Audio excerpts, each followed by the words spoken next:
De Brasília chega o Cristiano Oliveira, falando um pouquinho já desse quarto dia de julgamento que pode levar à cassação do senador Sérgio Moro. Lembrando que apenas um desembargador conseguiu falar até agora, né, Cristiano? Esse que tinha feito o pedido de vista, inclusive, votou pela cassação. A gente está nesse momento com 3-2, o placar pela absolvição do senador. É isso? Boa tarde para você. Júlio Jacob Júnior é o nome dele. Boa tarde para você, Paula. Boa tarde a todos. Há 2 horas ele está lá falando por que está demorando tanto em relação aos outros desembargadores. Porque ele está detalhando cada gasto da campanha do então candidato ao Senado, Sérgio Moro. Está dizendo, por exemplo, quanto que ele gastou no almoço para receber imprensa, quanto custou a viagem para Londrina, para outras cidades lá do Paraná. Está dizendo cada gasto e ele afirmou o seguinte: que o então candidato Sérgio Moro foi o candidato ao Senado brasileiro que mais gastou durante a campanha. Isso durante formalmente a campanha ao Senado.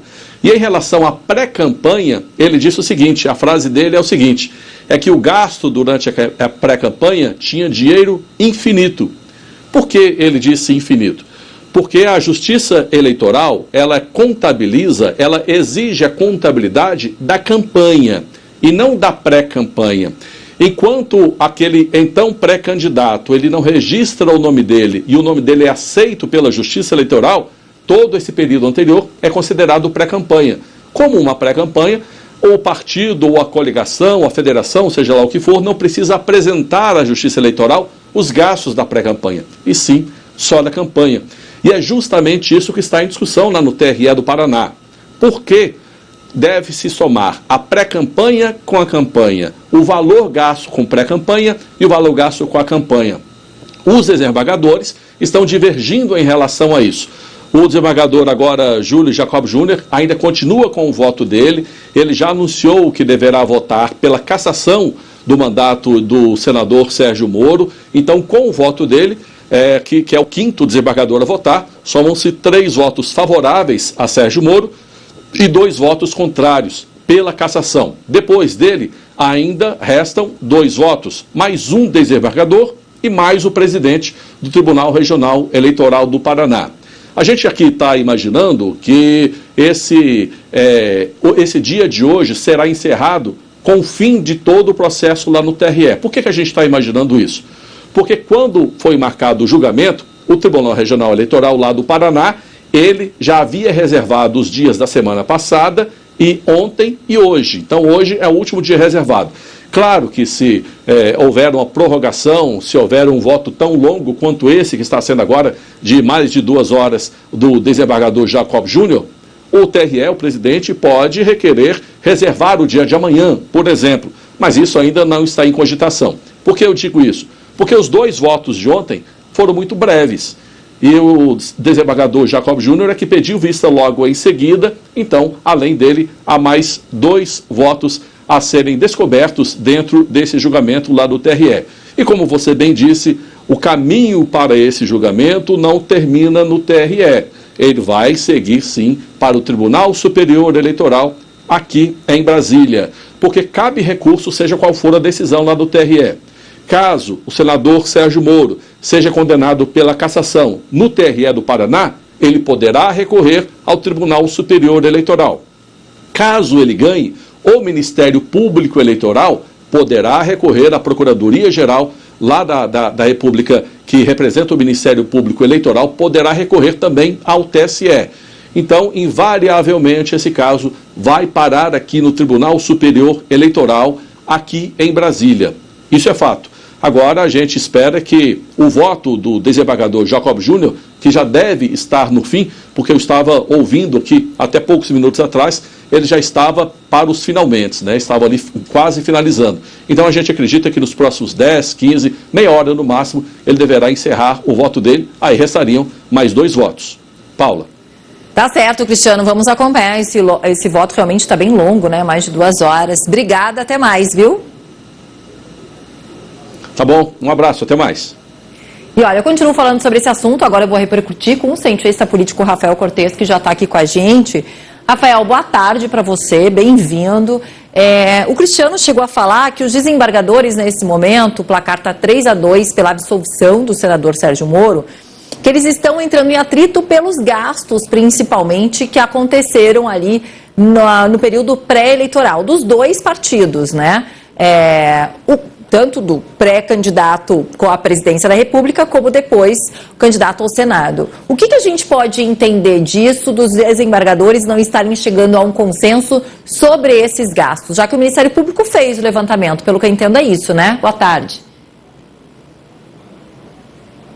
Boa tarde, Paula. Boa tarde a todo mundo que está ouvindo a Band News. É basicamente esse o ponto, né? Tentar interpretar a legislação naquele ponto de vista das campanhas eleitorais é o mais sensível, né? O que o candidato pode ou não fazer nesse período de pré-campanha, que não tem uma legislação muito bem definida, e aí, pelo que a gente tem visto dos votos que foram divulgados até aqui, alguns dos juízes do TRE fazem um tipo de análise com base na consequência, não, com base no que o Moro, né, o então candidato Moro, teria a ganhar ao antecipar a campanha eleitoral, sob a argumentação de que, como na verdade ele já era muito conhecido, de que não haveria a necessidade de fazer tal gasto e, portanto, a perda de mandato é uma medida muito extrema, e aí o voto favorável à defesa do ex-juiz Sérgio Moro. Então, basicamente, é esse o ponto que a gente está entendendo dos votos que já saíram, e aqui sempre bom diferenciar, né, a dinâmica propriamente política e como o marco legal define o comportamento de possíveis candidatos no momento da pré-campanha. Agora, vamos falar então de duas possibilidades. Primeira, a possibilidade é uma absolvição do senador Sérgio Moro no TRE do Paraná. Dizem nos bastidores, inclusive, que ele está em contato com o ex-presidente Jair Bolsonaro e família, porque existe uma promessa de Bolsonaro, e o próprio senador Flávio Bolsonaro disse em uma entrevista recente que é contra essa união do PL com o PT nessa denúncia contra o senador Sérgio Moro, que pode cassar o seu mandato. Então, que caso ele seja absolvido, o PL não recorra. Essa é a promessa do ex-presidente para ele. Bom, se ele sendo absolvido, o PL não recorrer, o PT recorre e o Ministério Público recorre, ainda tem a mesma força? Ainda assim, vai para um julgamento no TSE? Ainda tem a mesma força, né? Se eventualmente, independente, né, de qual o resultado, até pela manifestação do Ministério Público Eleitoral, nesse caso favorável à perda de mandato, a tendência é de subir para o Tribunal Superior Eleitoral, independente de como as outras partes se manifestaram. Então, acho que essa decisão, essa aproximação que você mencionou, tem muito mais um caráter político, de influenciado, que propriamente formal, né, de afetar qual que vai ser o rito a partir do julgamento no TRE. Seria muito surpreendente se a gente não assistir mais um outro outra batalha envolvendo o mandato do ex-juiz Sérgio Moro, agora senador pelo Paraná, e uma questão que extrapola, né, a questão local de como um símbolo em relação à agenda da Lava Jato, e o seu destino jurídico certamente vai ter implicações políticas bem relevantes no plano local e também na política nacional. Agora, caso o resultado seja o oposto, né, seja pela cassação do senador, a única forma dele recorrer é para o TSE também?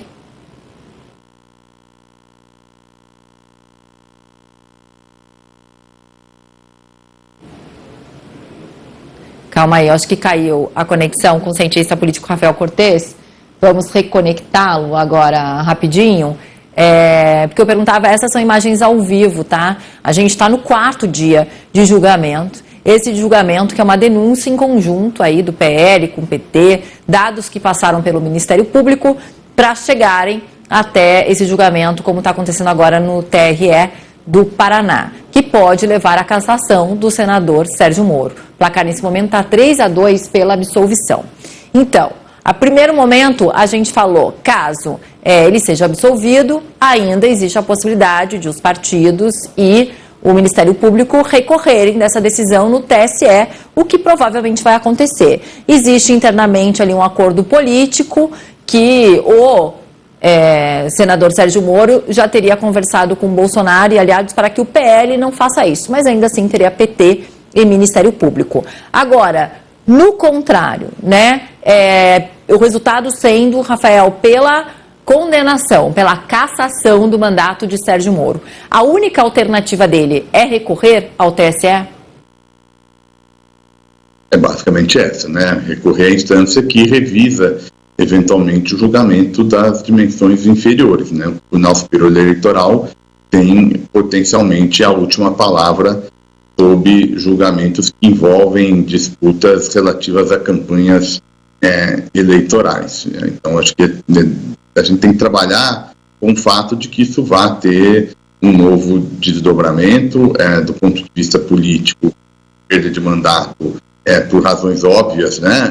É uma consequência muito forte aí para o senador Sérgio Moro e, naturalmente, ele me parece ter todo o incentivo a recorrer para tentar uma reversão nesse cenário que você desenhou, Paula, de que o TRE caminhe em direção à cassação. Então, a gente vai basicamente aguardando os desdobramentos jurídicos, né, porque sempre tem aquela dificuldade, eventualmente, da legislação formal, da letra fria da lei, conseguir traduzir e captar a dinâmica política, né, seja porque às vezes tem dupla interpretação de um dispositivo legislativo, né, a variação em termos de jurisprudência, de que os tribunais adotam, seja porque eventualmente faltam algumas lacunas, né, eu me referi na entrada anterior, né, o período da pré-campanha é um período muito curioso, né, basicamente a gente já sabe que várias pessoas vão ser candidatas, elas se movimentam como candidatas, elas vão atrás basicamente do voto do eleitor, mas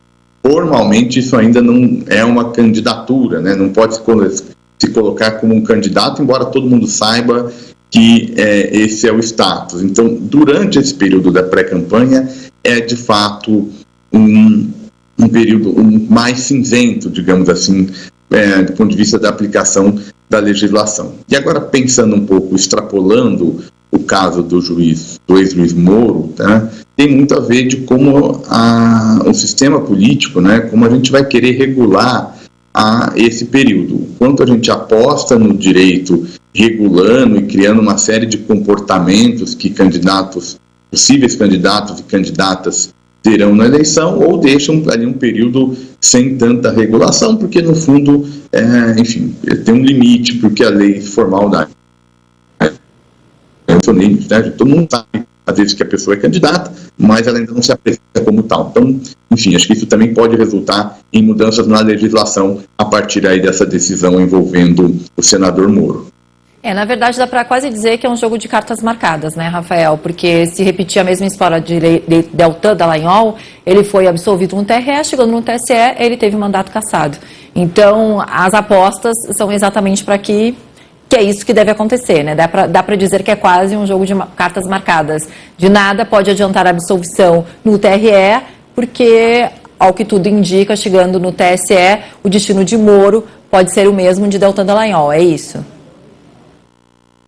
É uma possibilidade, e às vezes a gente entende as expectativas não só pelos discursos formais, mas pelas movimentações indiretas. Então, se a gente olhar o quanto PT e PL, né, para ficar num exemplo, mas a gente poderia extrapolar diversas lideranças locais sinalizando e se movimentando para eventualmente se candidatar, né, numa possível nova eleição para o Senado no Paraná. Então, acho que traduz esse ponto que você mencionou, Paula, o resultado do julgamento no TRE, ele tem que ser percebido como provisório, porque essa batalha vai atingir o Tribunal Superior Eleitoral, para aí a gente ter uma decisão definitiva, se novas eleições, se o prosseguimento regular do mandato Moro. O que é importante aqui a gente pensar, né? o quanto a gente protege um mandato parlamentar, que é um mandato dado pelo soberano, né, pela manifestação da população, né, e, portanto, a decisão de caçar é uma decisão forte, né, que estaria acontecendo caso o mundo jurídico interprete nessa direção. Tá certo, Rafael. Obrigada, viu? Até mais. Eu que agradeço, Paulo, pela atenção. Uma boa tarde a todo mundo que está aqui na Band News.